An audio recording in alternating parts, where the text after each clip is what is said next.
Alors je pense que j'ai eu deux vies professionnelles très différentes. Celle que j'ai choisie en tout premier, c'était d'aller travailler dans le secteur bancaire et de travailler comme gestionnaire de patrimoine.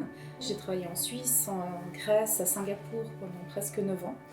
Et jusqu'au jour où j'ai eu ce besoin de prendre un petit peu de recul par rapport à cette vie professionnelle et puis très certainement par rapport à ma vie privée aussi. Je venais de devenir jeune maman. J'ai deux petites filles et j'avais besoin de prendre un temps de recul pour réfléchir à tout ça et surtout de réfléchir à ce que je souhaitais transmettre à mes deux enfants. Et je me suis dit, mais finalement, mes compétences, de quelle manière est-ce que je peux les exploiter dans un autre environnement, dans un autre secteur. Et le développement durable et puis la thématique environnementale a toujours été quelque chose qui était ancré en moi, même si j'étais pas militante ou quoi que ce soit, mais c'était quelque chose qui était important dans ma vie de tous les jours. Dans le cadre de la formation, on a réalisé un projet de diplôme. Mes collègues étaient beaucoup plus interpellés par les objets électroniques, par les déchets générés par tous ces déchets électroniques et les conséquences au niveau social dans les pays du Sud.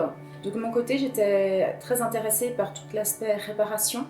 Et puis c'est ces deux thématiques qui se sont imbriquées et finalement nous avons donc décidé de créer une association Impulsion Plus, qui a développé et lancé un concept qui s'appelle les gens smart gardent leur phone. Et ce concept finalement traite de la durée de vie d'un téléphone portable, d'un smartphone, que ce soit au niveau de la fabrication, de l'extraction des ressources jusqu'au recyclage du téléphone portable.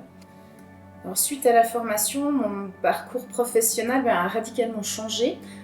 Je pense qu'aujourd'hui j'ai trouvé un équilibre. Et depuis la fin de la formation, j'ai créé et lancé une plateforme collaborative, OpenFix, qui permet à des particuliers de rechercher ou de proposer des compétences ou des biens, des services type réparation, bricolage, retouche de couture par exemple.